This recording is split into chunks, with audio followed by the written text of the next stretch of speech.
Bismillah, Assalamualaikum warahmatullahi wabarakatuh. Perkenalkan, nama saya Siti Juniarsi, saya dari kelas Biologi B. Pada kesempatan kali ini saya akan menjelaskan materi tentang sistem respirasi pada tumbuhan. Sistem respirasi pada tumbuhan adalah suatu proses di mana tumbuhan menyerap molekul oksigen yang terdapat di udara untuk menghasilkan air, karbon dioksida, dan energi yang dibutuhkan tanaman untuk tumbuh dan berkembang. Respirasi pada tumbuhan terjadi pada pagi dan siang hari bersamaan dengan proses fotosintesis. Selain terjadi pada pagi dan siang hari, respirasi tumbuhan juga terjadi pada malam hari di saat tumbuhan tidak melakukan fotosintesis. Dalam proses fotosintesis, tumbuhan menggunakan karbon dioksida dari lingkungan untuk menghasilkan gula dan oksigen yang nantinya dapat dimanfaatkan sebagai sumber energi. Respirasi pada tumbuhan terjadi pada daun, batang, dan akar tanaman. Proses respirasi pada tumbuhan terdiri atas 3 tahapan. Yang pertama, penyerapan oksigen dari alam. Tahapan ini adalah suatu proses di mana terjadi penangkapan atau penyerapan oksigen dari alam. Yang kedua, mobilisasi gas penyerapan oksigen, di mana pergerakan gas-gas pada tumbuhan akan terjadi pada proses ini. Pada tumbuhan, proses ini dinamakan sebagai proses difusi. Mungkin bisa juga dikatakan bahwa pada proses ini tumbuhan akan melakukan pertukaran gas lama dan gas baru di dalam tubuhnya. Pada proses ini juga tumbuhan memasukkan oksigen ke dalam selnya. Yang ketiga itu pertukaran karbon dioksida. Di sini terjadi lagi proses difusi di mana ada proses pelepasan oksigen, sedangkan karbon dioksida yang dihasilkan akan diserap oleh tubuh tanaman itu sendiri.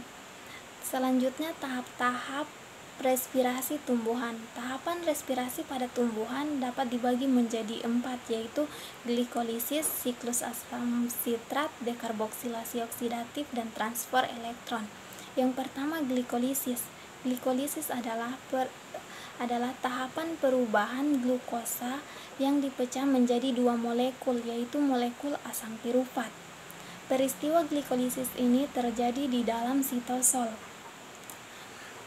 Dalam tahap glikolisis akan menghasilkan 2 molekul ATP sebagai sumber energi dan 2 molekul NADH yang akan digunakan dalam transport elektron.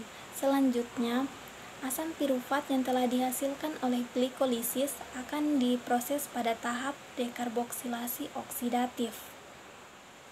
Tahapan kedua yaitu dekarboksilasi oksidatif, yaitu proses pengubahan asam pirufat menjadi asetil CoA dengan melepaskan karbon dioksida. Selain asetil CoA, NADH juga dihasilkan dalam proses dekarboksilasi oksidatif. Namun bedanya, asetil CoA diproses melalui siklus asam sitrat, sedangkan NADH akan digunakan dalam proses transfer elektron. Selanjutnya, siklus Krebs atau daur asam sitrat adalah pembongkaran asam pirufat secara aerob menjadi karbon dioksida dan air serta energi kimia. Peristiwa siklus Krebs ini terjadi pada membran mitokondria. Yang keempat, transfer elektron, yaitu suatu rangkaian reaksi yang melibatkan pembawa elektron.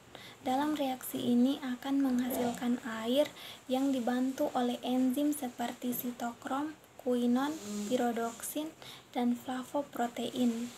Jenis-jenis respirasi pada tumbuhan dibagi menjadi 2, yaitu respirasi aerob dan respirasi anaerob. Respirasi aerob adalah suatu proses di mana tumbuhan menggunakan oksigen yang ada di udara untuk mendapatkan energi bagi dirinya.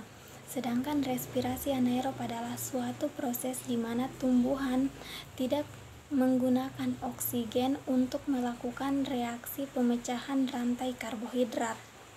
Faktor-faktor yang mempengaruhi respirasi pada tumbuhan dibagi menjadi 2, yaitu faktor internal atau faktor dalam dan faktor eksternal atau faktor luar. Faktor internal terdiri dari faktor protoplasmik dan konsentrasi substrat respirasi yang tersedia. sedangkan faktor eksternal terdiri dari temperatur, cahaya, konsentrasi oksigen di udara, konsentrasi karbon dioksida, tersedianya air, senyawa kimia, dan perlakuan mekanik.